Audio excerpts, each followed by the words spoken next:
What is up, everybody? Welcome back to another edition of the Survivor Buffs exit interviews for this amazing season 41 casts. We've been looking forward to this one for quite a while to interview the JD from Survivor 41, one of the biggest pre-merge personalities of all time. Bro, how are you doing today? Wow, I'm honored by Curly Daddy calling me one of the biggest pre-merge characters. I love that. Great. But yeah, Yeah, I'm doing good. I'm doing good. that's good. That's good, man. Where are you right now? I'm Are still in you Oklahoma. I'm just in my room chilling. okay? We got snowed in today, so I didn't have school. Like today was just Oof. pretty boring. So yeah. How much? I, How much snowed? How much did it snow you in? We have I don't know, like 4 or 5 inches maybe snow. Oof. It's a lot, But it was Adam. like we had like 100% chance or something. So school was like, nah, nobody drive to school today. So wow. it's dub for me. Is snow in Oklahoma like is that normal? I didn't think it snowed there. Nah, it does not snow a lot here, so this is Okay. rare. This is a rare Okay. dub for I say. JD. So As a Tennessee boy, we don't get snow Mm. down there either. You, Mm. you know, it's like just a little bit of snow. I mean, even 1 inch will get us out of school. So it's whatever. 1 inch. nice. Dude, I remember we got out of school just for the threat of rain. Now that I'm in New York, now that I'm in Rain? sleet. Literally, Okay, they were I was like, oh, it's gonna sleet. You gotta. Well, yeah, we have gotten out because of rain, because of flooding. Flooding's so bad, anyways. right. But now that I'm in New York, it's like it's like snowing a foot today. Come to class, get through it. It's fine. I'm like stepping in sludge. It's terrible. 2 hour delay at worst. At worst. Mhm. Have you always been in Oklahoma? You're like born and raised there? Nah, I was born in Agana Heights, Guam, Micronesia. Said on the show. Moved around all the okay. time growing up. I've lived in Illinois, lived in New Mexico, lived in Nebraska, lived in Missouri, lived basically everywhere. Name a state, I've Okay. probably been there. But yeah, Mm. just Oklahoma right now. Hopefully after I finish college, I can get the heck out of here. So we'll see how it goes. During high school, did you stay living in one place, or did you move around during that as well? Yeah, for high school, the only place I've been to for high school is Oklahoma. So yeah, Right. I was just yeah. wondering because I was like looking at mile split and stuff, so I was just just Mm, checking. Just checking. Yeah. mm. How much longer do you have in school? How many more semesters? Well, I have just a couple more semesters, but then I'm probably gonna end up trying to do nursing school here. So I'll Hmm. be in Oklahoma for a good long while, I think, Okay. but hopefully not too long. I can't keep doing it. Can't keep doing it. Have you become a Thunder fan? Uh-oh. Not particularly. Okay. I used to live in Oakland. My mom was also born and raised there, so I was a Golden State fan when they had Hmm. freaking Monta Ellis and they weren't winning nothing. And so Yeah. I've just been Golden State the whole way, but people think I'm a bandwagoner, so who cares? I know. I was about to say. I was like, do you get pissed off when people call you a bandwagon? Yes, Even though you've been a absolutely. band? That's Yeah, got to be the absolutely. worst. It's As annoying. a Pacers fan, I've never really felt that, but Oh yeah. it's fine. Had Have the had Vic Pacers? had Victor Oladipo for a little bit. Had Yeah. Paul George, Paul right, for a George. little bit. Paul Yeah. George, PG-13, still got the jersey. What's up? Came to Oklahoma and was worse somehow. I know, man. Y'all were well, not Yeah. y'all. You're not an Oklahoma fan, but Oklahoma ruined them. I don't know what's up with that. Yeah. He's bouncing back a little bit in Oklahoma, LA. they get worse when they come to OKC. I don't know what it is. It's something in the water. I really think that's true. That players get worse when they come to OKC. Carmelo Anthony was terrible. Freaking PG was True. terrible. Oladipo was like not that good. So Just Westbrook. Y'all just got prime Westbrook and we had okay. KD and Harden. Yeah, and KD and We had Harden. all three of them, and they still didn't win a championship. So Yeah. Crazy. What Crazy. what school do you go to? I go to Rose State, and then I also go to OSU a little bit. So Oh, okay. That's cool. Boy. So online for OSU and then some in class for Rose State. So Nice. Have you ever Mm. been to the Oak State campus? I heard it's. I think I have a friend whose sister went there, and she said it was a beautiful campus. yeah. So are you talking about OSU's campus or? Yeah. Yeah, OSU's campus is gorgeous. OU's campus is gorgeous. Mm. The only problem is that Oklahoma is like last in education, and that's like the only bad thing about it. But our football team are pretty good, so Yeah. True.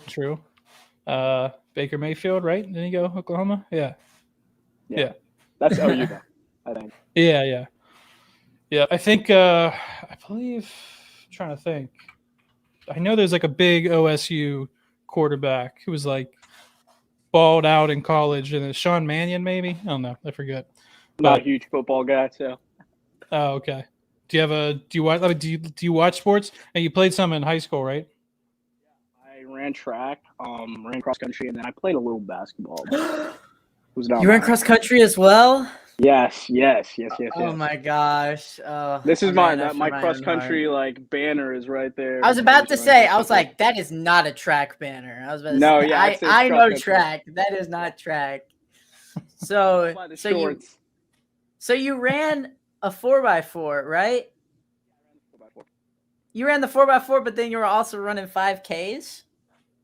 So for track, I'm mid distance, and then for cross country, because I never really wanted to do cross country. I was always like, I thought I was gonna be a sprinter mid distance, but then my parents were like, nah, you need to do cross country because it teaches you hard work and it teaches you all these things. And so I started doing cross country, and I was gonna leave. I was gonna stop, but my coach was like, nah, you gotta keep doing this.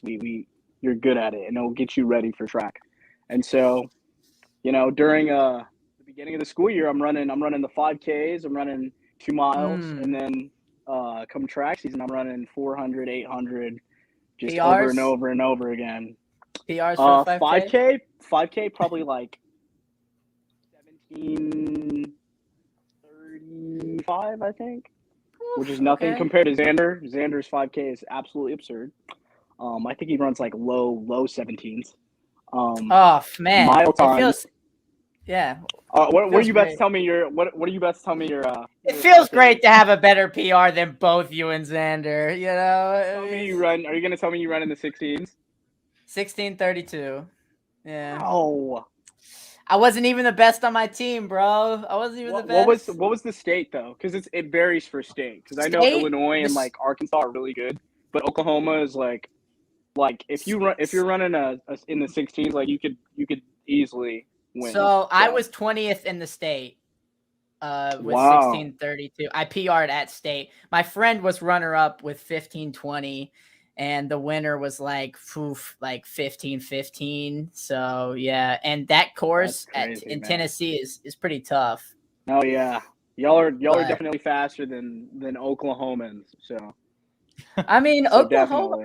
I thought they would have good runners, and then Xander's Illinois. Illinois is good too. yeah, he's Illinois. I think Yeah. was he? I don't know if he ran in Illinois or if it was in Florida. I don't remember. Your but your both are 400. If it's any comfort, your 400 is definitely better than mine. fast. What's your fastest for? 53 low. Okay. It's Definitely not. like high 49s. Yeah, that is blazing. That is Yeah. blazing. Yeah. So. Well, So cool that you used to run too, man. Yeah, well, I did 5K, I did 3,200, 16, 800, and then the 4x4. So just kind of trying to get it all, but Yeah. I anchored 4x4. Okay, I had to Oh, wow. anchor that junk. We were not very You good. got my We were- respect for running in the 16s though. Like you got my respect, bro. Okay, good. I always brag about the 2-mile time. I don't really think the 5K is that impressive, but What's the 2-mile time? Oh snap! Are you running in the? 9:58. No way! I was about to say like you better not be running in the 9s. That's insane. That's Yeah, absurd. 9:58. 9:58. I'm pretty proud of that. So that's it. That's all I gotta say. Crazy. Yeah. well, you guys just spoke another language for the last couple. I minutes. know. I There's know. no way. My bad, I Adam. I told Adam before this, I was like, if me and JD start talking about track, just shut up because you're not gonna understand anything we say. True. But Crazy, man. True. it's okay. I didn't even know. Let's talk about to a be different honest. hobby. Oh, I was gonna say I didn't even know the difference between track and cross country. I know. I was explaining Didn't to have him to explain it. before. He was like, "There's a difference between track and cross country." I was like, "Yes, idiot." I was like, "Cross country is One of them's on a 5K." track. I know. Like, what Yeah. the heck? I didn't know, but now I know. You learn something new every day. But, so you were born in 2001. Survivor started in 2000. So when, but you've seen, like, you've been watching since you were like able to watch. Like, do you remember how old you were when you started watching? Remember like exactly when I started watching, but I remember like little tiny things growing up, like my family rooting for like Terry Dietz and Suri because like Terry's Air Force and my family's Yeah. Air Force, and then everybody loved Suri. I remember my sisters having crushes on Cochran, crushes on Cochran, crushes on Malcolm, you know what I mean? Like I remember Okay. drawing pictures of Ozzy when I was little, and like I just remember like tiny details like that. So Okay. Crushes on Cochran. That is. Yeah, I I know. haven't heard of a crush on They're Cochran just like, since Aubrey. I love Cochran. Yeah. Was the first. They did it before Aubrey. So. Oh my gosh! Well, wow. I understand Malcolm. Yeah, Cochran. Yeah. Hey, Cochran's Um, hot. No disrespect for Cochran. I mean, Cochran. That is respect. I would definitely sit down and play a game of checkers with him. I don't know about a date. it's fair. Mm. I mean, that kind of is a date. You can make that a date, no? Yeah. Do you have like a favorite season? Favorite season would probably be 33.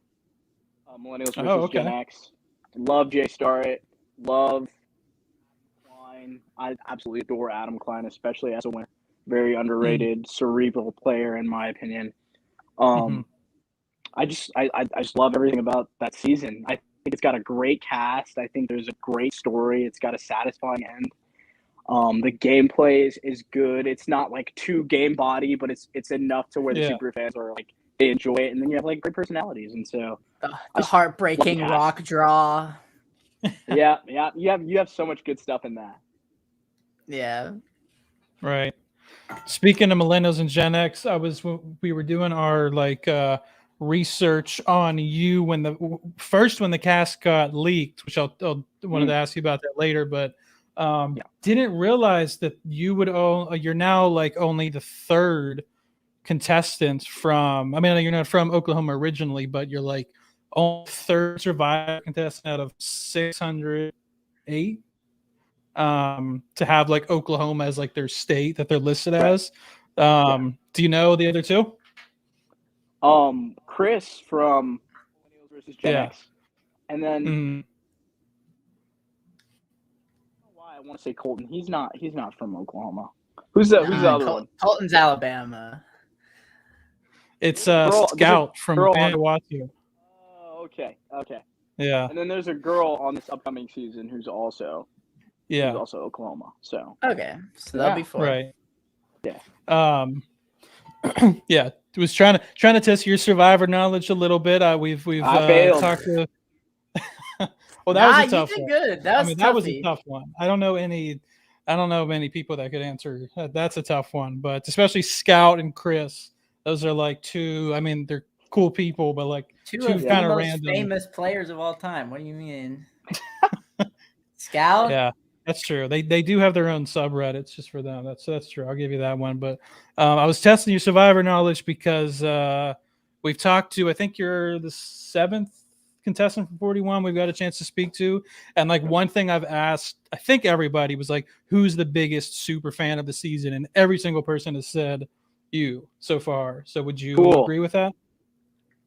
I do think I'm probably like the biggest super fan when it comes to just like odd game knowledge about players and stuff. Like, let me tell you, when I went out there, I did not want to be like Shireen and Max from World's Part. You know what I mean? Like, I just wanted to utilize the information that I had about Survivor or in general and use it to my advantage. But it seemed as though I was more like Shireen and Max than I had hoped. So, yeah, Right.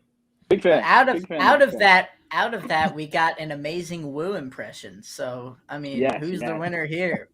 He's definitely the winner here. So Yeah, exactly. Yeah. Can I do you mind if I do one more thing to test Survivor knowledge? I no, told go Gideon for before. it. I'm here for it, man.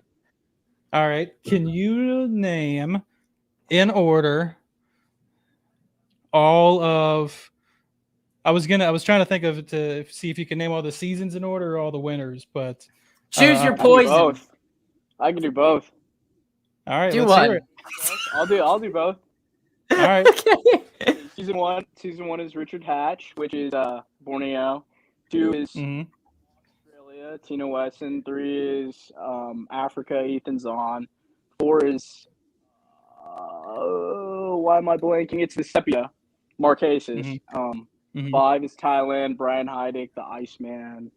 6 is the Amazon, Janaraska. 7 is Sandra Diaz Twine, Pearl Islands. All Stars, Amber Burkage. 9 is Vanuatu, that's Chris.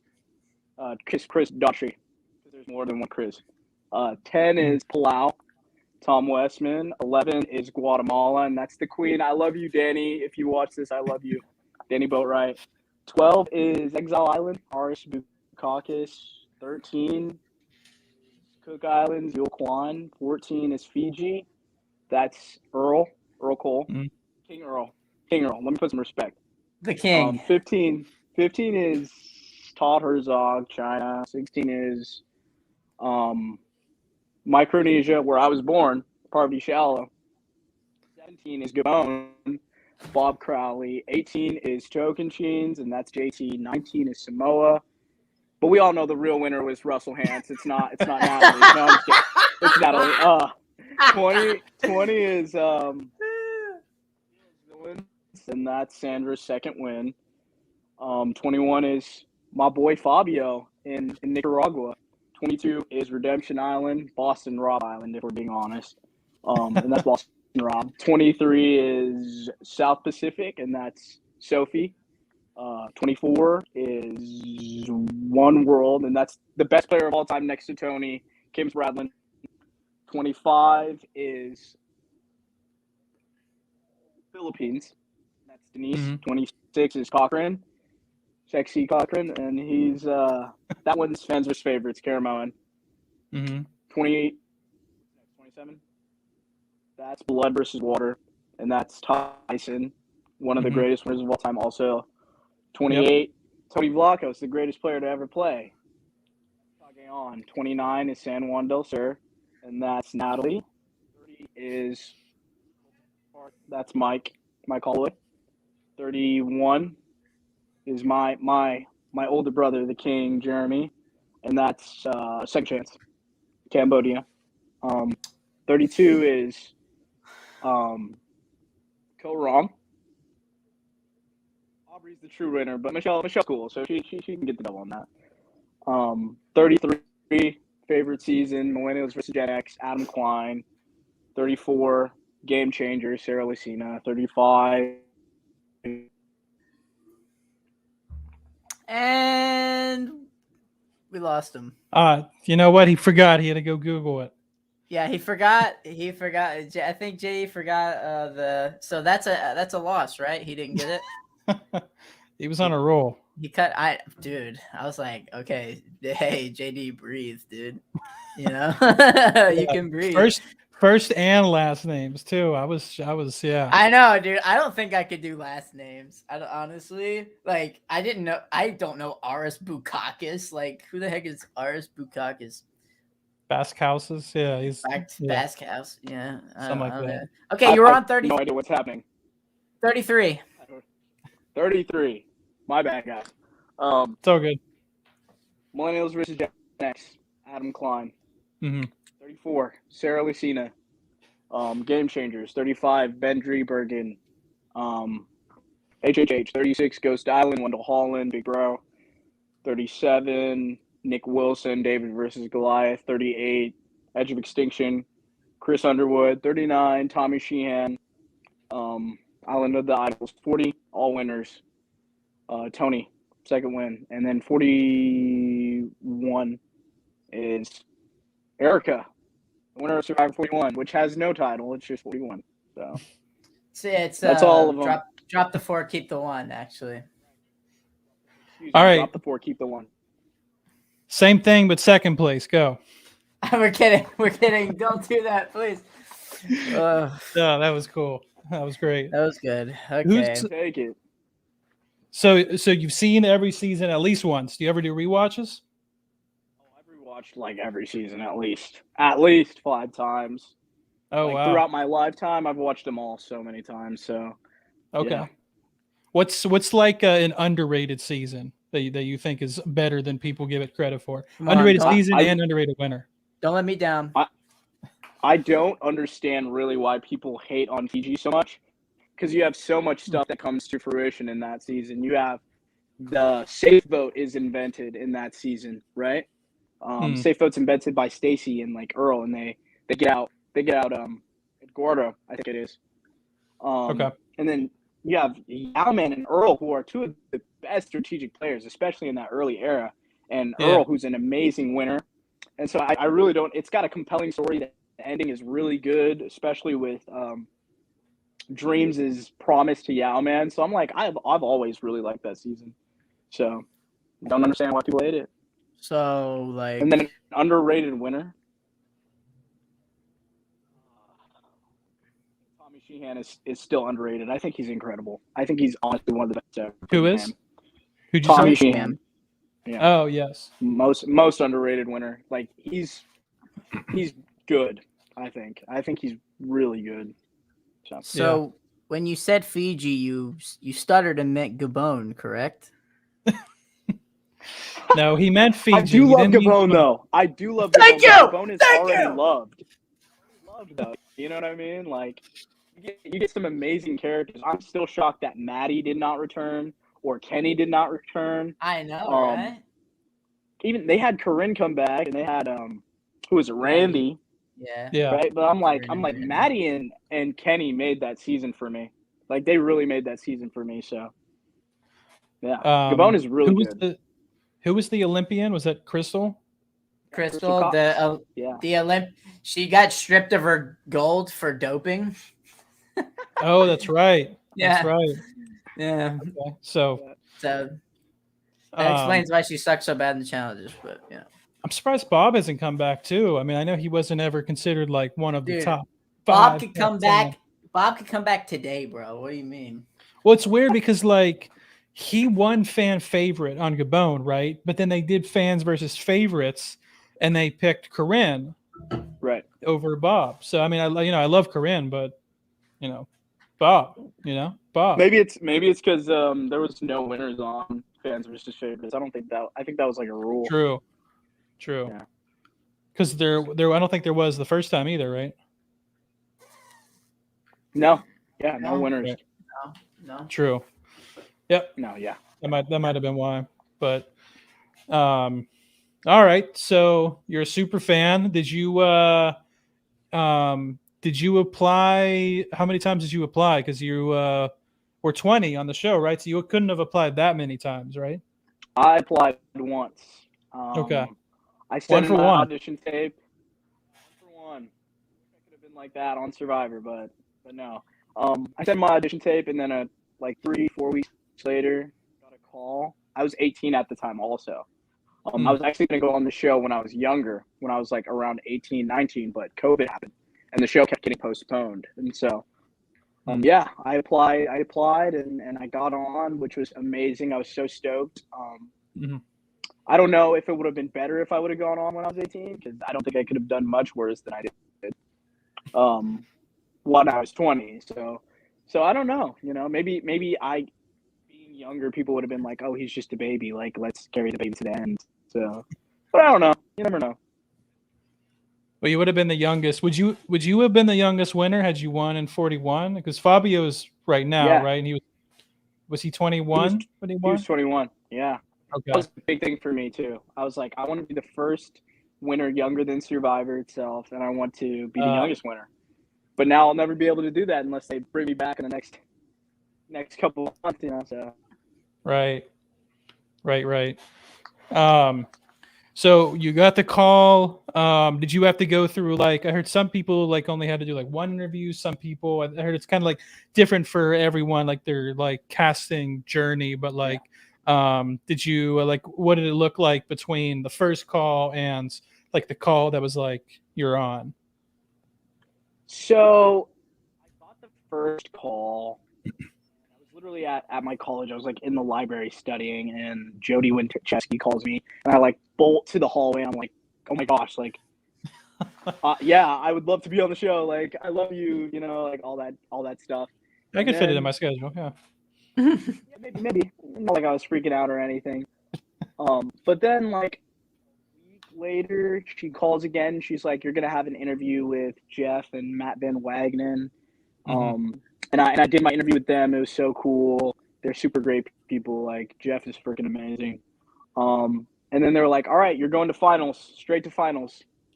Wow. And so they flew me out to LA. And then you go through casting. There's probably like 15, 20 people there, and you do interviews and you do stuff every day. And if you don't make the cut, you get sent home. And by the end of the week, I think there was 5 of us. And all the people who I was in casting with are actually on 42, except for Sydney. Sydney and I were in the same casting finals. Everybody else is in 42, like Lydia and Hi, and some other people. But yeah. Okay. So finished that, got home, and they're like, you're on the show. In fact, we want you to be on 41. We don't even want you on 42. We're gonna move you up. And I was like, oh, that's freaking sick. I was so stoked for it. And so COVID's happening right now. We're gonna move it back a month. So you'll leave next month. And I was like, okay, like I can wait. And granted, at this time, I'm only like 130 pounds at this time. So I'm like, I can start putting on weight. And so then they're like, a month passes. They're like, we're going to move it 3 months. And I'm like, damn. Still 18 though. You know what I mean? And then they're like, we're going to move it again. We're going to move it again. Like a year and a half, almost 2 years go by. I'm 20 years old, right? I'm now, instead of being 130, I'm like 165. And they're like, okay, it's happening now. Doing it for real. And I'm like, oh, okay. And so we left in March 20th, which was 2 days after I turned 20, and went to LA and then flew to Fiji, and the rest is history. Had some extra votes taken along the way, a couple bad challenge performances, my dream shattered, but like that's pretty much the journey. So yeah. Nice. Yeah. Did you so I know you said it kept being pushed, but like during all the times it got pushed, like were you doing anything to prep, whether like physical stuff or mental stuff or rewatching seasons? Like how what was your prep like? Yeah, so I have rewatched every season a bunch, but I think it's better to watch the most recent ones. So a lot of David versus Goliath, a lot of Edge of Extinction, a lot of Island of the Idols, and not too much Winners at War. Because I think Winners at War would just convolute like all my thinking. I was trying to think of like good things to do with fire tokens and innovative ways to play advantages, but like that didn't even work out. So, but I was running every day, like 30 pounds. Some of it was not muscle, as you can see on the show at the beginning, but I just needed to like be bigger out there because I had a feeling that I was going to lose a decent amount of weight, right? And so that's what I did. I remember I watched Survivor Specialist. I watched Adam Jumba talk about the top 100, which I disagree with some of the people on his list, but it was a good list. Oh my gosh, tell me about it. That was so bad. Watch the Russell Hand show. I remember seeing some BS too. Like Russell's like, I'm watching Russell, one of his podcasts or whatever, and he's like, yeah, I heard that they're out there right now. And I'm like, no, we're not, bro. And this was back in 2019, and I'm like, we're not out there, bro. So I was taking everything Russell said with a grain of salt. Great player and all, great player, but You need to check your facts, brother. But yeah, that's Spot on pretty much impression, that's pretty too. much what I did. Yeah, it's a good impression. That's pretty much how it went. So yeah. Yeah. Okay. Yeah, it must have been weird. It wasn't like I'm on or you're on, and then like a couple months you'll be flown out. Like how long? Like how many times? Like how many times do you think it got pushed for you guys, or I guess for Oh, you? so many times. So Really? many times it got pushed. Yeah. And I knew that some people were also like, because it kept getting postponed and they were re-interviewing people. There's so much Right. going on during this time. So some people were getting cut. And I was like, they better not cut me. I was like, I've waited this long. I will fly to LA and I will throw hands with somebody. But yeah, like no, people were getting cut, and then you also had the diversity quota happening, right? You had Rob Has a Podcast, and they had all the Black Survivor players, and they were telling all of their stories, and it was really compelling, and it was really good, and they met with Jeff and all that stuff. So then the diversity quota got passed, right? And so I know for a fact some people were getting cut because they had to fill that quota, right? Right. I know some people were like, "Oh, JD's only on the show because he had to fill the diversity quota," but I was casted way before that happened. I was casted way before that happened, and so I was like, "But this is cool. This is cool." So that was one of the things that was happening. There was so much going on during that time. It was pretty crazy, and part of me was like scared that they were just going to be like, "Oh, JD, sorry, maybe another time." And so it was tough, but it got postponed probably at least, I want to say like 5 or 6 times, to the point where it's about a year and a half of, like, it really puts into perspective. I was 18 when I went to casting the first time and I got on the show, and then I was 20 while I was on the show. So that's right. pretty crazy. Okay. Well, so you said you watched Survivor podcast. So what's the best one? This one, obviously. How can I Obviously. say anything but? Of course.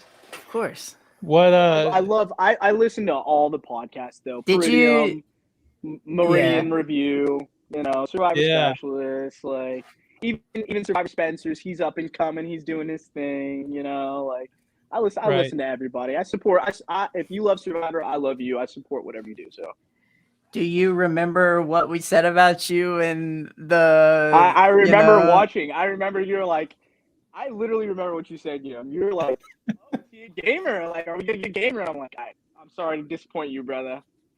You were a gamer. You were a gamer. You were too much of a gamer.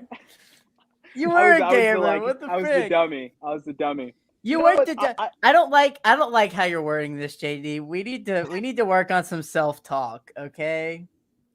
Like, I mean, I talked myself up too much out there. I was like, I'm amazing. Like, I'm the best guy out here, but it didn't quite come to fruition. But I tried, like, let me just say, when I got my extra vote, I did not actually do eeny, meeny, miny, mo. I was like, this is Nash's equilibrium. Like, I know exactly how I need to get this extra vote. And I knew Danny wasn't going to go for it, right? That was one thing. But even if everyone did go for it and I lost my extra vote, and I lost my vote and the extra vote, it wouldn't matter, because if I made the first vote unanimous, nobody would know in the first place. So I was like, I said all of that, but they only showed me make the eeny, meeny, miny, mo joke, which I was like, I just look like a dummy out there. So, but I don't like that you're calling it dumb, because to me and Adam, it didn't seem dumb. It just seemed like overplaying. Definitely. So, but that's not dumb. I didn't want to. I mean, yeah. I mean, I had some moments that seemed a little buffoonish, I will say, but I was trying to think through things out there. Like, I didn't just give Shane my vote, like, "Oh, here you want my vote?" Like, that's not what was going on. Right. I was trying to think of what's the best possible avenue, like, because nobody out there trusted me. Honestly, nobody wanted to work with me, if I'm being honest with myself and everybody watching. Nobody actually wanted to work with JD. It's just why we can use JD's vote for now, and so that's definitely what was happening. On day one, when we were like on the barge, it doesn't show it, but I actually didn't jump off the boat. I climbed down because I was so freaking nervous. I was so nervous, so I climbed down, and Ricard was telling everybody that I couldn't swim. You can see later that I actually can swim. I was just so nervous on that first day. The nerves really got to me. Yeah. But that's definitely what happened. Yeah, so nobody wanted to work with JD because I kind of already painted this target for myself. And then on top of that, I went on the trek with Xander and Danny on day 3, and that was just like even more reason for people to want to target me. So it was just, I was such an easy target, and then I was kind of making it easier for people to target me, and it just got worse from there because I got caught with the extra vote, and people blamed me for Sarah going home, and there was just so much. So much. It was you know that luck is a part of Survivor, and it seemed like you did get shortchanged a little bit just by people's perceptions and all that. Yeah. I think if I was on a different tribe, I would have done a lot better. Like, if I'm sitting on the same tribe as Nasir, me and Nasir are broing out. Like, we're broing out. Me and Xander are broing out. Me and Deshaun are broing out. I think I get along with Sydney really well. I think I get along with Tiffany really well. But, like, I was looking at my tribe when I saw who was there.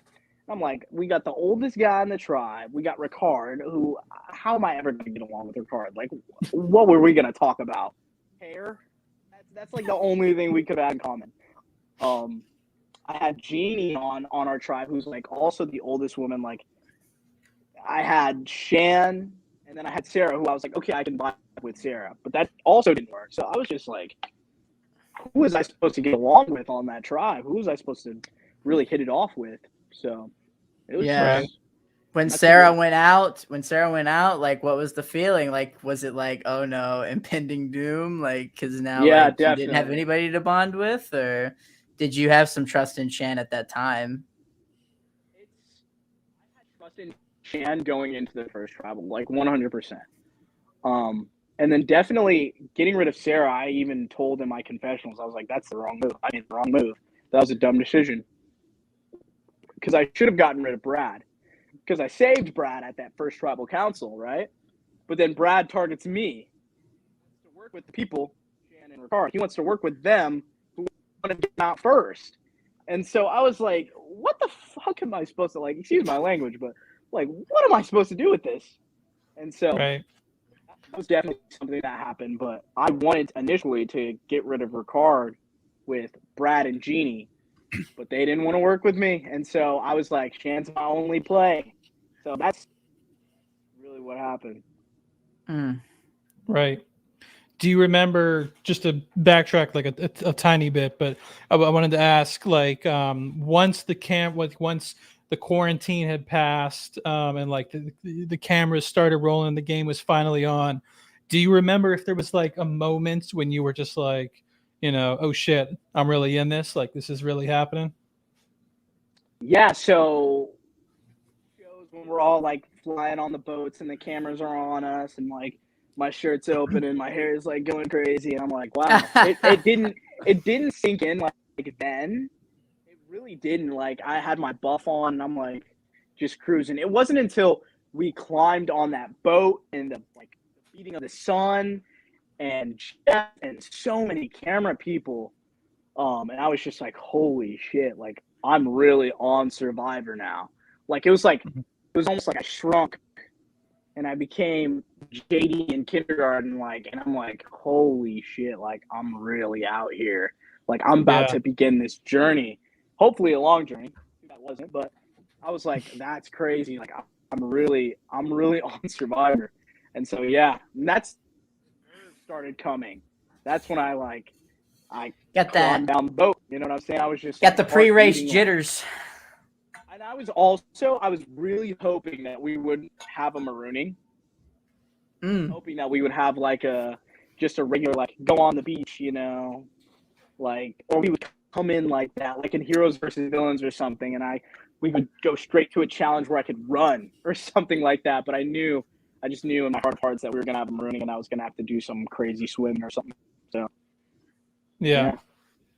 Was the shirt flip, was that you, or was that production? That was production. I actually wanted to close my shirt because if you can see, like, I had a little punch I was putting on so much weight in quarantine because we weren't allowed to exercise. So I was just like piling on this Fijian food, and they feed you in Fiji. And so I was just like, oh my gosh. And so I had like a bit of a gut. And I was like, I want to close my shirt, but they're like, nah, you, shirt open. And I was like, damn. How are they going to have me and my little pudge? Like, they're going to have me with my shirt open and then have Xander wearing a fucking cardigan. Like, and he's like ripped. I'm like, who's making these decisions? Like, Say, don't let the track kids eat without exercise and, go crazy. Because I ate so much. It was so bad.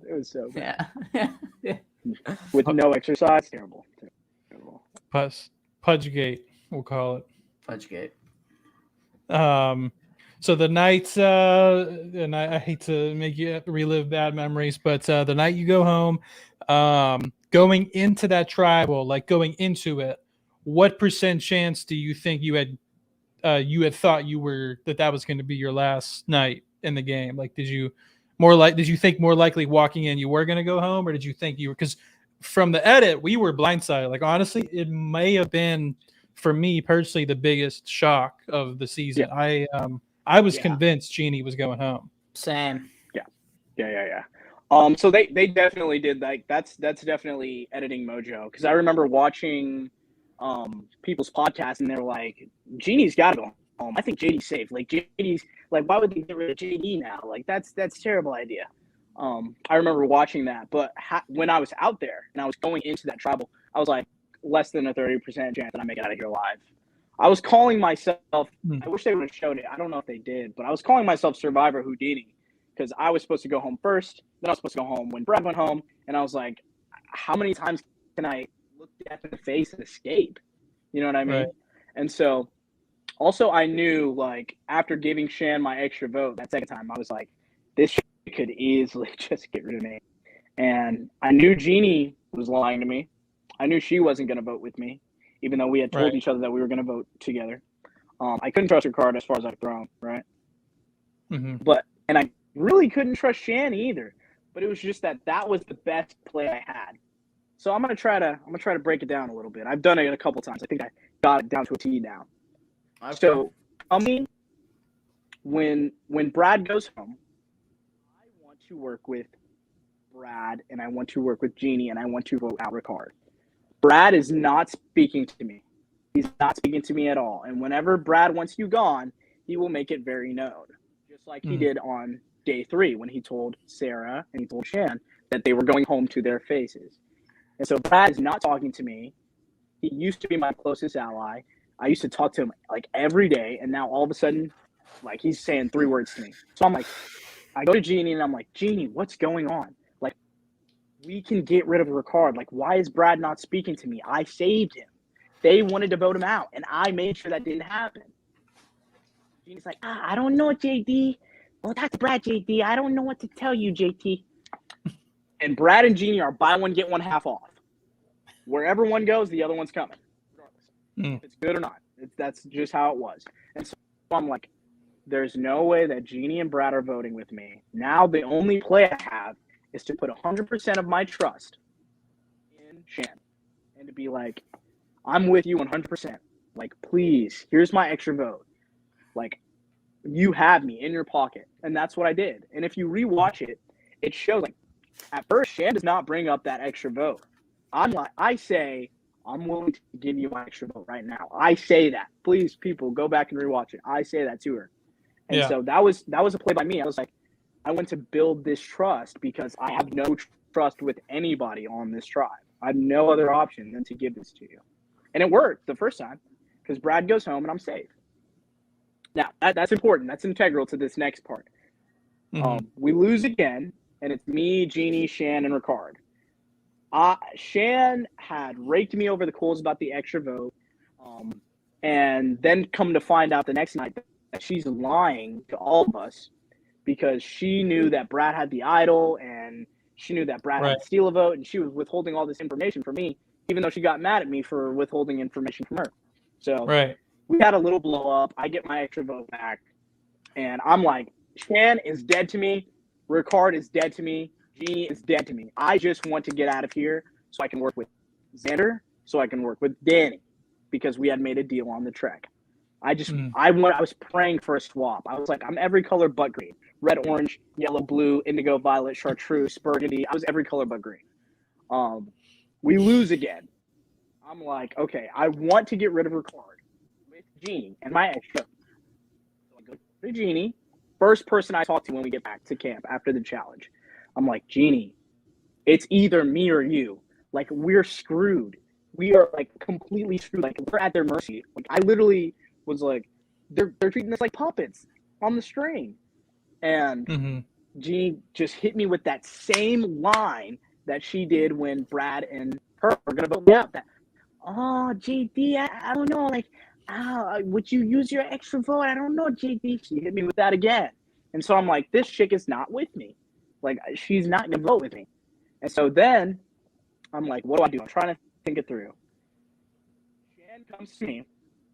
She's acting all crazy, all paranoid, and she's like, Are you gonna vote me out with Jeannie? Are you gonna vote out Ricard with your extra vote and Jeannie? And I'm like thinking in my mind, Jeannie must have told her. Jeannie must have told her that I want to do that. And so now I'm like, I'm 100% backed against the wall.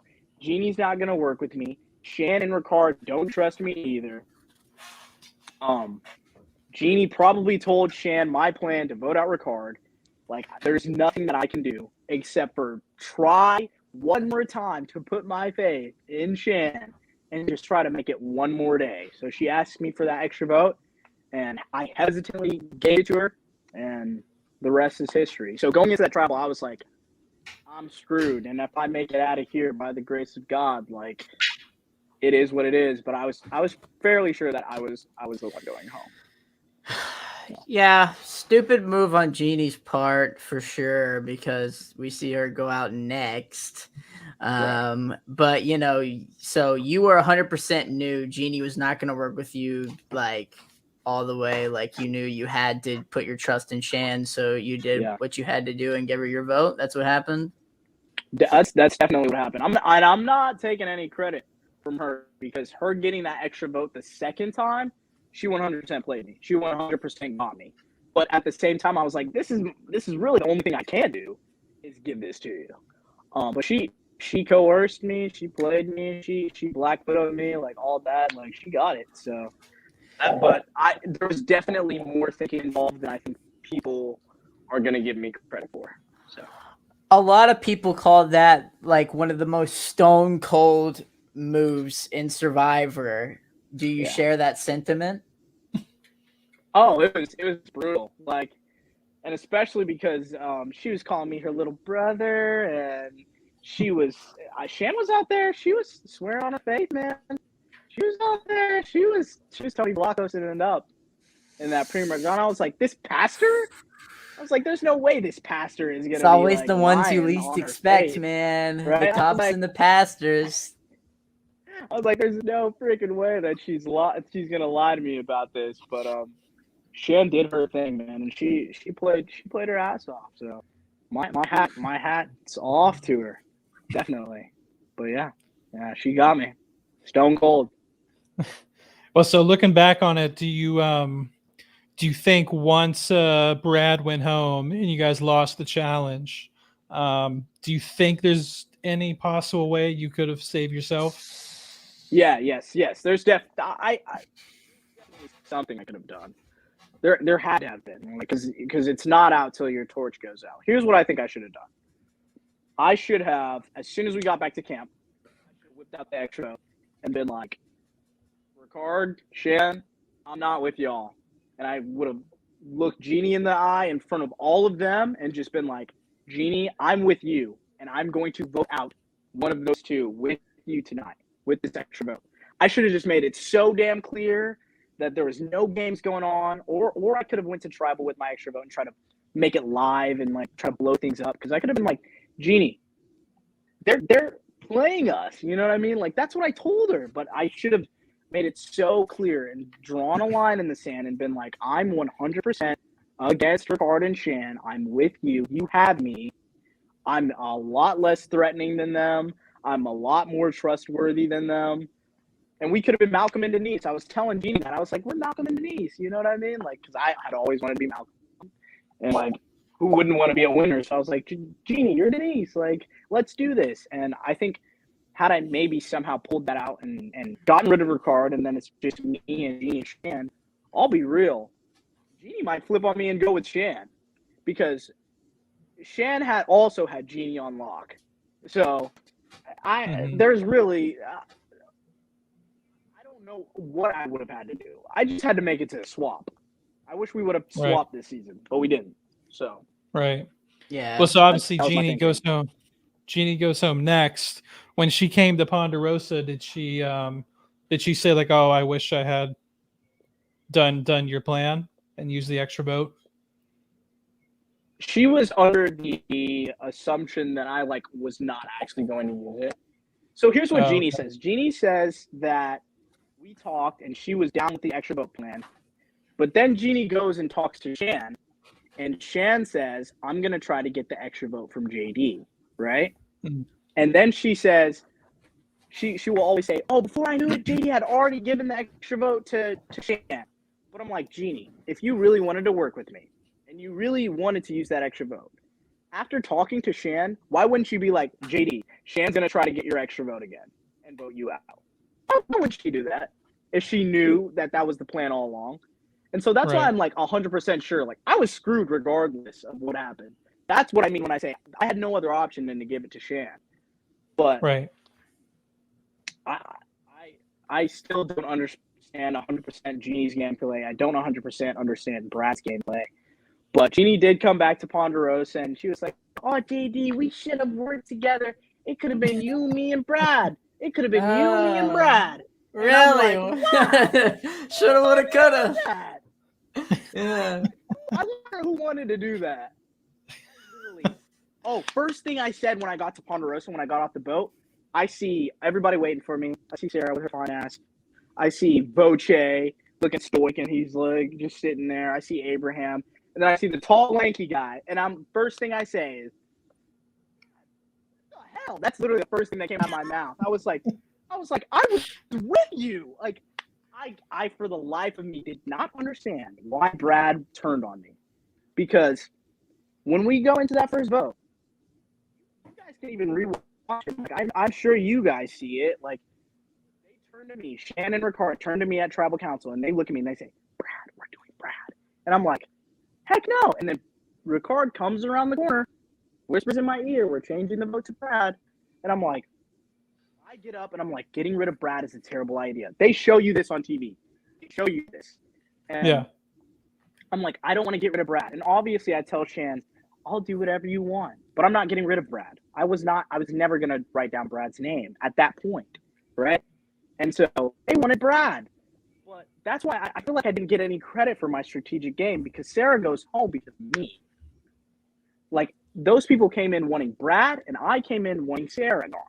And we leave with Sarah gone, and yet Shan is player of the game on all these Instagram posts. And I'm like, I'm the one who got the extra vote.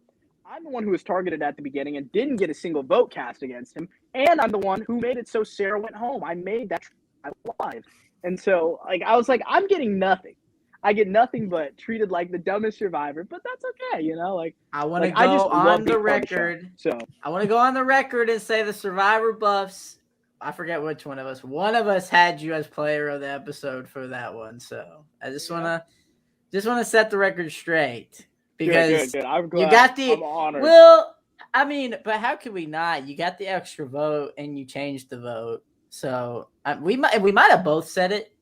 I think we both. Remember. I thought we both said JD for player one, or because I thought we agreed on player of the week for like the first. Yeah. So we both said you. We both said you then. All right. Well, and I mean, I'll be honest. Like, if you want to give me LVP for like episode 2, episode 3, episode 4, like, well, episode 2 I didn't really do anything wrong, but episode 3, getting caught with the extra vote and like losing because of the sandbag challenge, like, if you're gonna give me LVP, that's fair. If you're gonna give me LVP for giving up my extra vote and getting voted out, that's fair. But like, I deserve some credit for that first episode. Like, I really worked my ass off, and I got no credit.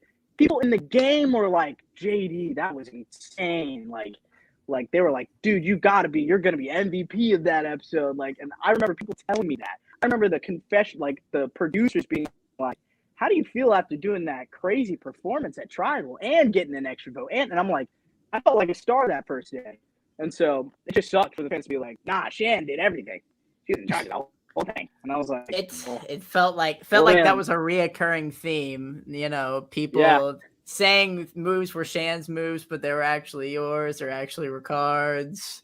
Right, you know. right. Of course, will say people will probably debate us on that, but I will say that Ricard post merge deserves a lot more credit. But pre merge, Ricard was a non-factor.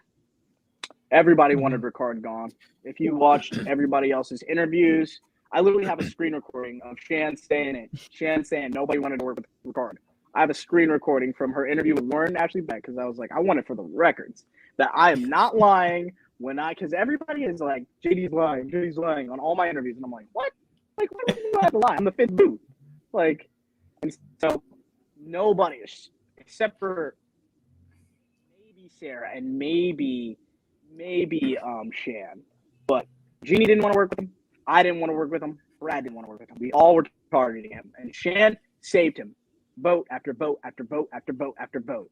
And so, yeah, I mean, he's a great post-merge player, but his pre-merge game he didn't really do much. Shan was really in control, so.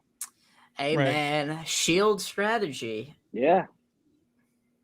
Yeah. The only downside to playing like that pre-merge is you won't be quite the confessional hog like yourself. You know, I think we counted like 13 confessionals from you like first episode. It was crazy. I think it was like 14 or 15, and I had the most confessionals in a premiere episode of Survivor ever, which is crazy. Oh, wow. I was like, wow, yeah, because I had at least 2 confessionals at the beginning, and then I went on the trek, and I did the challenge, and I had the extra vote, and so I had so much content to talk about, which is another thing. People are like, how come this person has so many confessionals? How come I don't have this many confessionals? No offense, but it's really because you're boring, and you don't make good TV. Like, say what you want about my gameplay, but I was entertaining. I was doing stuff. I was in the talk. I was trying to make stuff happen. Yeah. And that's another thing. It was like Brad and Jeannie were mad at me for getting up at that first tribal council. They were like, why are you acting crazy? Why are you getting up? Like, why didn't you talk to us? Why didn't we know what was going on? And I'm like, if y'all want to know what's going on at tribal council, get up and talk to people. And they just didn't for some reason. They just stayed seated. And so I was like, who am I playing with right now? Like, it's either I play with the villains, the gruesome twosome, in a car, or I play with Jeannie and Brad, who are going to be just like, I don't know what their next move is going to be. And so Brad could have played an amazing game. Brad probably could have won. I don't know what he was thinking. We all loved him. He was not targeted until he told Shan and Sarah they were going home to their faces. He was in a prime position to like literally make it the whole way. And then he turned on me, who was like somebody who literally was going to bat for him at tribal council. And I don't know. And he puts his trust in Shan, who was wanted him out. And I don't know what the hell was going on UA. I don't know what people were drinking. It was probably that contaminated well water. I don't freaking know to this day. Right. So. Well, sorry if that was long-winded.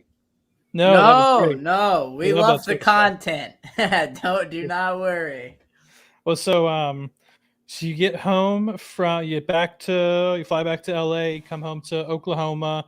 What was it like sort of adapting back to normal life? And I'm sure being such a big super fan as you are, you probably wanted to, correct me if I'm wrong, but I imagine you just wanted to tell everyone about what happened on the island and your experience, but you probably had to keep that a secret. So like, what was it like getting back to the world pre like the season actually airing? It was really tough actually. I was depressed. Like if you, I don't know if you guys have interviewed Sarah, but like if you talk to Sarah or anybody in the pre-merge and they ask you like, what was going on at Ponderosa? Like, what was JD doing? I was sleeping and I was in my room. and I was literally like depressed. I was so fucked up. And so getting home, like it really wasn't any better, but I was trying to get back in the swing of things. And so I want to tell everybody like this is what happened, especially because my family knew how much it meant to me. I want to be like, this is what I did, and like they already knew that I was pre-merged because I got home early, right? And so Right. they were just like, we're proud of you no matter what. Like we're proud of you, which I really appreciated. But getting home, I wasn't very attached to my phone anymore. Stuff just wasn't as fun. Like I like parties. I like to go to parties. Like I remember going to a party and being like, I really hate this. Like I'm going home. Like it just nothing felt the same after Survivor. Like I knew people were still playing when I was home. I wanted to be out there. Like I was like, there's still people in that game. There's still people playing the game that I love, that I've always wanted to play. And I'm sitting here like at this fucking party. Like I don't want to be here. Like I want to be out in Fiji, starving, sleeping in the dirt, like backstabbing, like trying to scrape by just to make it one more day. Like that's what I wanted. And so it was just so hard to be back in Oklahoma as opposed to being in Fiji. And so it just sucked, really. Yeah. Yeah. Did it get any better like as time went on, or like when the season started airing? Yeah, as time went on, I kind of, because Survivor's always been so important to me, right? And I've always like had Survivor on in the background watching TV. I've had you know, Adam Jumba and Russell Hanson's podcast, or I've had Survivor Specialist podcast, you know, like or Peridium or Rod's podcast. I've had something on in the background while I'm cleaning, while I'm eating, while I'm driving to school, while I'm driving to work, while I've always had that Survivor part in my life. But when I got back, it was just like I felt numb almost to it, and I was scared of that because I love Survivor. And so I was like, I wasn't turning on podcasts. I wasn't watching seasons. And I kind of put it on the back burner, which meant for mental health wise, I think was pretty good for me. Was to just be like, you don't need this. You don't need this. You love this, but you don't need it. And so, yeah, I just try to focus on school, try to focus on work, try to focus on, you know, relationships with friends and family. And so that was good. That was good for me. And so when the show started airing again, it started bringing back up that excitement. I remember when the cast got leaked and they used like my prom photo. And I was like, I don't look like that anymore, but like that's cool. And people's opinions started coming out the wazoo, and I was like, this is crazy. And people started making predictions, and a lot of predictions were correct. It was just like it kind of made me still love Survivor. You know, like I loved the fans until I realized how awful the fans are. I watched the season back, and everybody's getting death threats and everybody's getting shit talked about them. People are talking about like my personal life, and I'm like I don't know what this has to do with Survivor, but yeah, the fans were just hated everything. They hated the diversity. They hated, you know, the new rules. They hated me. they hated everything. And so I was just like, I love Survivor, but not so much the Survivor fans. So. Yeah, it's hard to find a show that has like such a intense fan base, but I've never seen a show that like hates a show so much but still calls himself a fan. You know? Yeah. Unless you're over here watching anime, those anime fans they go crazy. Yeah, really anime. Those are the weirdos, but you know, it's okay. Right. But when the cast did get leaked, so me and Gideon did 2 cast assessments. We did like a pre-official review assessment, and then like one after the official review. And yeah, for the one for like the leaks, I must have spent like 3 hours trying to find all your guys' Instagrams. Some of you weren't even on Instagram. You, I think, might have been one of the toughest to find. I was shocked when I almost had given up. But somehow I found yours. I remember watching you guys' little cast assessment and like seeing like the 4 photos, like clicking through the 4 photos, like what do we have about this guy? Like I enjoyed it. I enjoyed all the stuff that we made about as much. Did. We made about as much assumptions as you can from 4 Instagram posts that you could. You know, we were like, yeah, all from like a year ago. I know. I was speaking. I was like, okay, this guy's a track runner. Obviously athletic. I feel like this guy will be good at the endurance challenges if he makes it post merge. You know, all that stuff.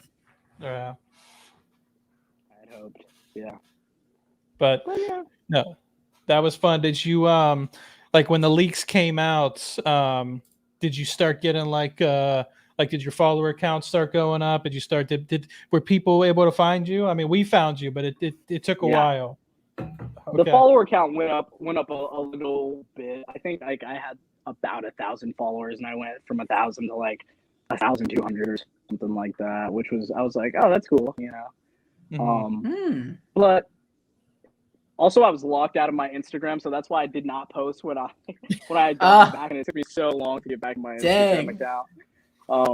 But yeah, that is definitely what happened. Okay. And so, where did you watch the premiere episode?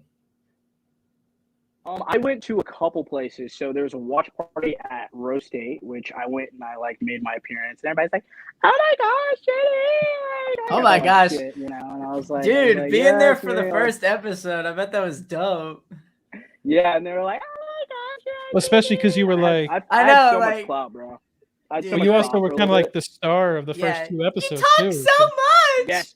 Yes, which was so sick. Like literally, I remember after the first episode, I was so loved, and I was like, "This is fucking awesome." Like I had people, the other cast members, being like, "They adore you."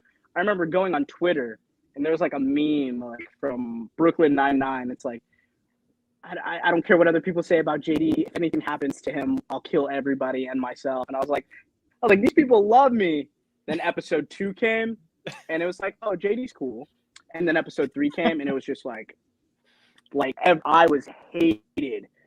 Like I'm literally, I think I'm one of the most polarizing pre-merge players of all time. Like you either absolutely adore JD or you want him dead, as a lot of people did. But people really hated me, and I for the life of me, I didn't really understand why.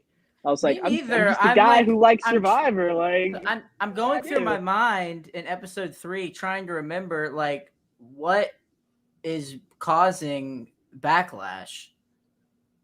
I mean, the sandbag thing was like funny, and I don't think people hated me after the sandbag thing. They were like, I was literally a meme I was the Survivor joke for so long. Yeah. Like, people were like photoshopping my face on like Allen Iverson and Michael Jordan and like Matt Johnson, like having me do the finger roll, which I was like, oh, that's funny. Like, oh, that's cool.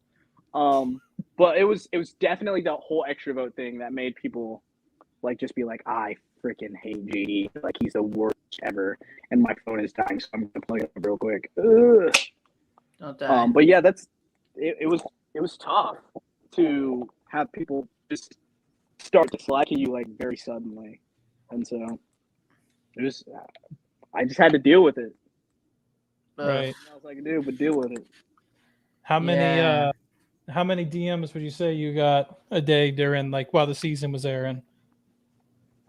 I'm not sure like how many DMs like per day it was, but I know for a fact that my DMs to this day are like 99 plus, like they're full.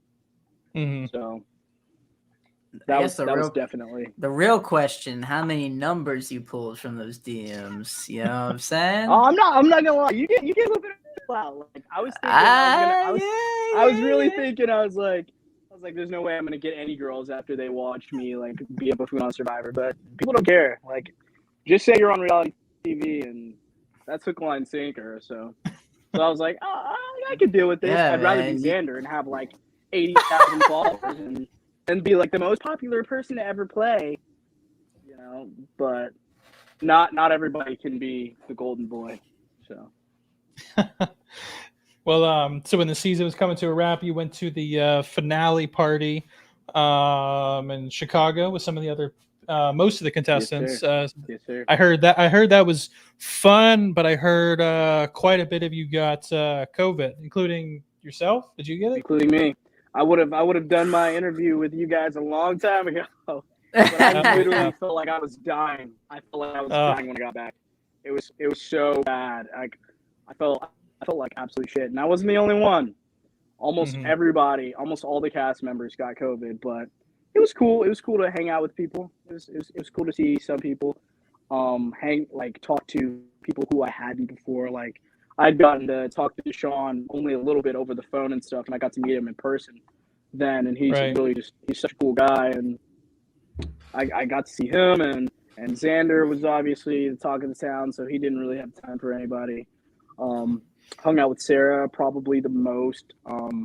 Saw Shan, probably said a couple sentences to Shan, and went about our business. Saw Ricard, said some stuff to Ricard. Loved Tiffany, hung out with Tiffany so much. Love Evie, such a sweetie. But yeah, that's pretty much how it went. We just hung out, ate, talked, tried to learn more about each other's lives, and Mhm. that's what happened.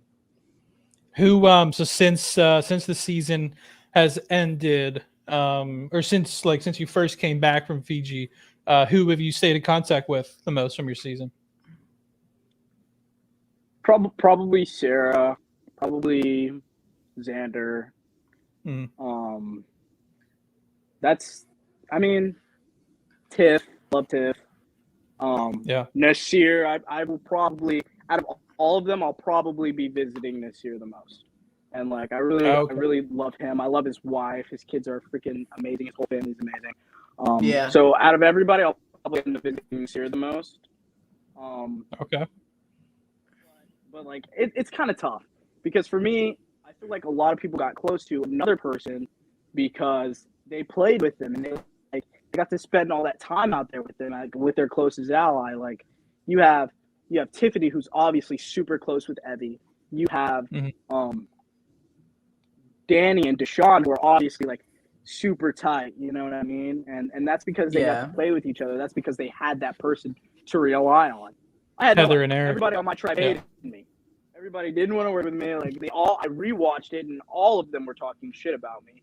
And so I'm like I don't feel like I left the game with like, oh, a bestie, like my best friend. I really wish I could have been on Luvu because then I could have spent more time with Nasir. I could have spent more time with Deshaun. I would have spent more time with Sydney, which would have been a dub. I mean, it sucks that I not only was on like a tribe that didn't really like me, but I didn't make it far enough to where I can meet these other people and play with these other people. And so that sucked, you know. But that's Survivor, man.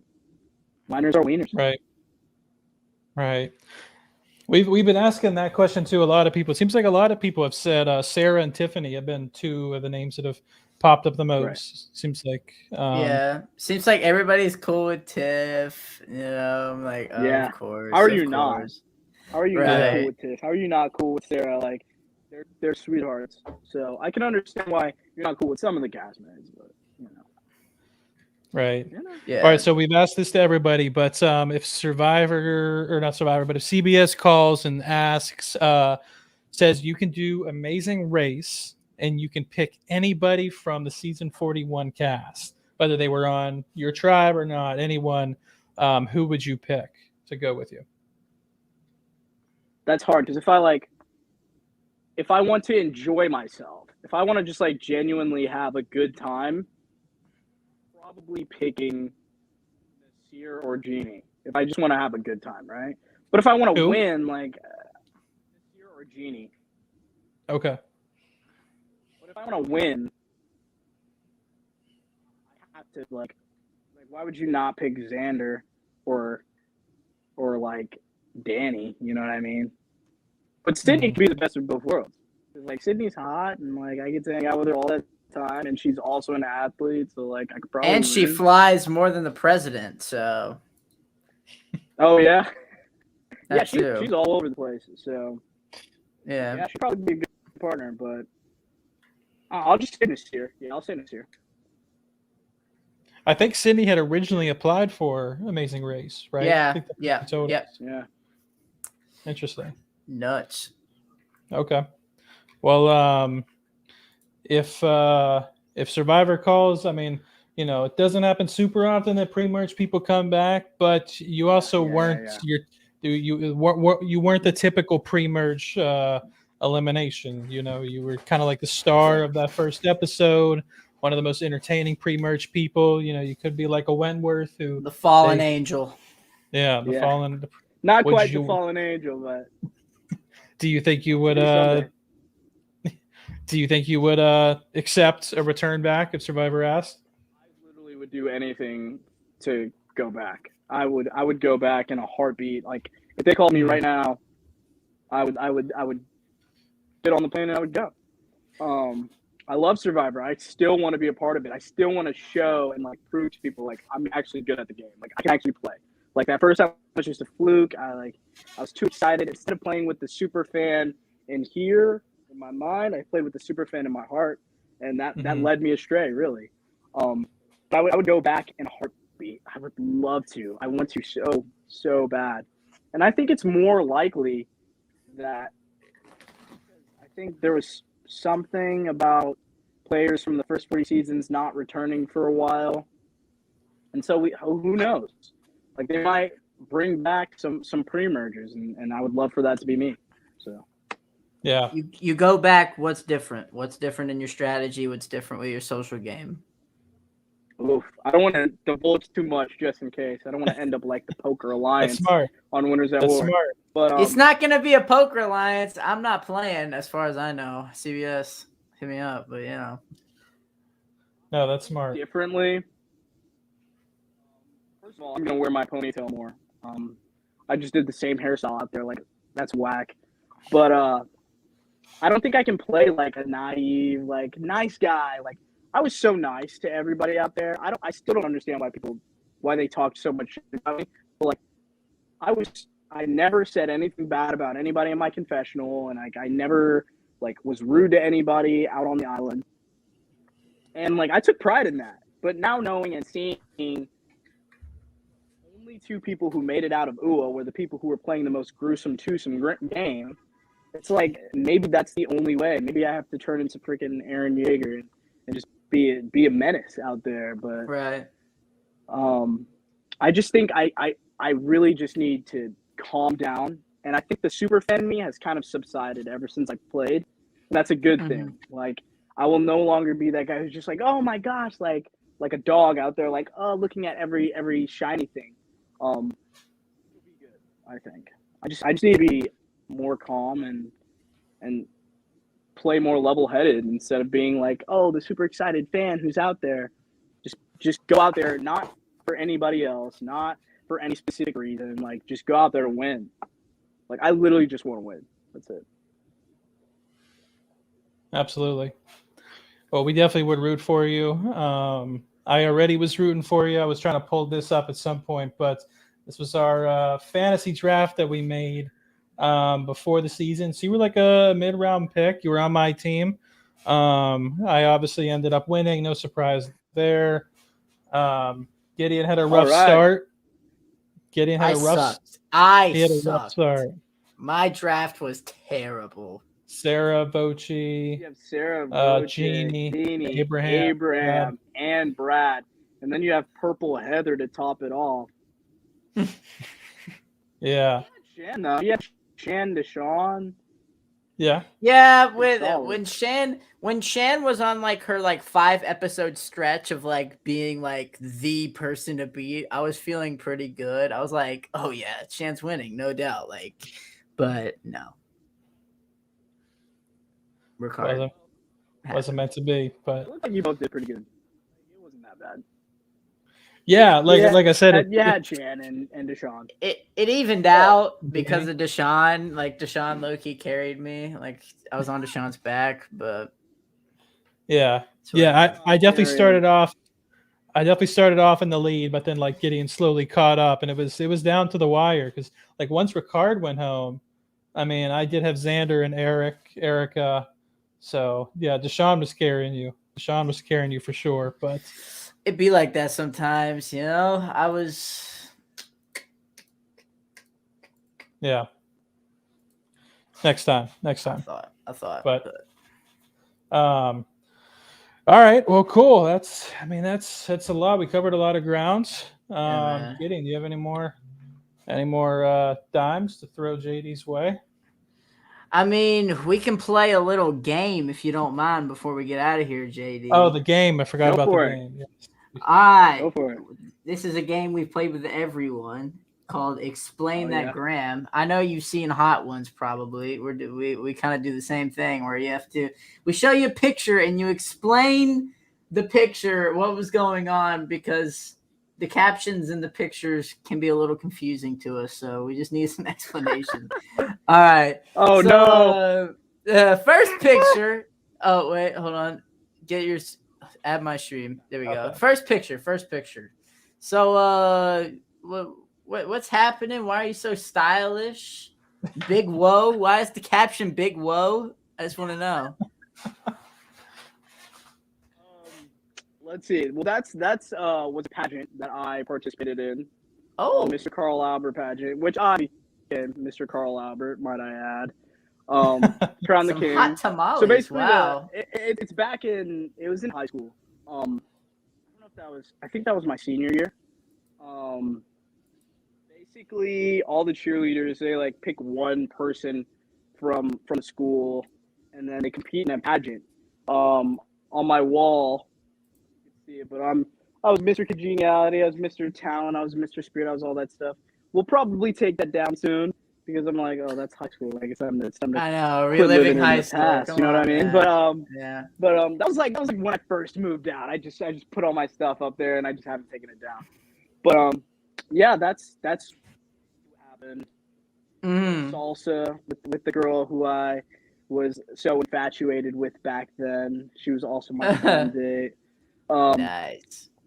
But well, that's just a quote from Travis Scott during Fifi by Kodak. I think Fifi. No. Yeah, I notice. Yeah, I do notice don't a remember. lot of. I do notice a lot of pulp culture references here. Let's see. Here's you with Xander. Oh yeah, Under with the Xander. arch. How is that? Great. So me and Xander and Sarah, we all hung out. They literally were driving cross country, came to Oklahoma, picked me up, and then we just kept driving through. Like I think we went through Arkansas. We were in Chicago for a little bit. We were like looking at museums. We were sleeping in hotels. They slept in hammocks. Like it was super cool. Love those two. But yeah, we were at the arch and we decided to take some icy pics. Those pic creds go to Sarah. You proposed. So did he say yes? I did. He said no. He's married Oh. to Survivor. Oh, he was Until- married to until- Survivor. Until he wins, he can't commit to me. So Okay. fair maybe enough. one day. Maybe Yeah, one day. maybe. All right, last one. Let's see what. So, I actually want to do a Whoa. little analysis of your running form here. My back is way too like. I was about to say I was watching this video and I was like, 4x8. oh, so is this the second lap of an 800? This is the start of the second lap. Well, that explains it Passing because the finish line, starting the second lap. when 400 meters starts, you wouldn't know this, Adam, but that's when that's when you go lactic. So I understand. You don't think I know that? Yeah. You don't think I know that? Yeah, you Dude, jog. I had You so many jog. bananas. I know that day too. Oh, not the bananas. Oh gosh. So many 4x8, bananas. dude. I respect you if you're good at an I need 800. to delete this. Yeah, look at that, dude. Look Oh, at that. Look at his hair. I thought I was so cool. Oh my. Why are you doing this to me? Dude, this is what do you mean? This is great. Look at that, dude. Oh my- Look at that. Look at that face. We love the filter. Oh, look at me with the filter. Oh my with gosh, the high dude. filter on. You got ice. Look at the ice, bro. I was dressed up as Quavo. It was like dress as your favorite celebrity day or something, and I was Quavo. So JD Yeah, Hunt dude. Show. There you go, man. yeah. Swag week. Oh gosh. Is that what it was? Swag It week. was swag week. Yeah. And so it was a good week. It was a good week. I Alright. think that's my sophomore year. When I'm a sophomore in high school, I think. So All right, well, man, That's- reliving the glory days. yeah, dude. Thanks for playing. Explain that, Graham. Good Oh my times. gosh. Oh man. I'm glad I Thanks for could that. capture this before you delete those pictures. Yeah, now I will. I'll go back. I can believe it. Awesome. All right, cool. Well, that was wavy. That was fun. Thanks for talking to Survivor Buffs. It was cool learning pregame stuff, in-game stuff. We covered a lot. We covered a lot of ground in this interview. Yeah. So Yeah, I'm glad you guys next- are freaking amazing. Like, love you guys, Gideon. Your TikTok is unmatched, bro. Like, you're the GOAT. You're carrying. So, bro, thank you. I appreciate that. Y'all are both love everything y'all do. Like, let me know if you need anything. I'll try to respond. I know I'm terrible at responding. I know I am. Ask every other Survivor player. I'm terrible at responding. But I'm doing my best. So. Oh, good. Much appreciated. Really appreciate that. Thanks everyone that watched either live or later on. Please like this video. Helps with the YouTube algorithm. Leave a comment what you thought of JD's game. Let us know. If you say anything other than amazing, I'm punching you in the face. Delivering a knuckle sandwich right to your house. Instant blocked. Instant blocked if you say anything other than amazing. Yeah. Also, if you guys want, we do memberships on the channel. We do a raffle every season for the merch buff. I don't know if you can see it, but I got my merch buff there. Gideon's got his here. And Gabon! Next to the GOAT season, Gabon. You found that in a dumpster, right? I bought it for $200 on eBay. Rip off. All right. Yeah, become a member. All you got to do is go to the channel right next to subscribe. It says join. You get a chance to see interviews early. Sometimes we pre-record our interviews. Sometimes you even get a chance to sit in on interviews. We actually have a member here, Barry Dean, who's sitting in on the interview right now, watching. The GOAT. Thanks, Barry Dean. Yeah, JD, thanks again so much. Let us know if you're ever in New York and you and Gideon can do a race. Oh gosh. No, it can't be a race. Up. I just need you to train me, bro. Like, just make me a beast for Survivor the next time. Make me a running beast. Oh yeah, right, bro. I'll get you under 17 in the 5K in about a few months. Don't worry. All right, I'm down, man. There you go. Yeah. All right. Thanks so much, JD. Thanks so much, everyone watching. Have a great day.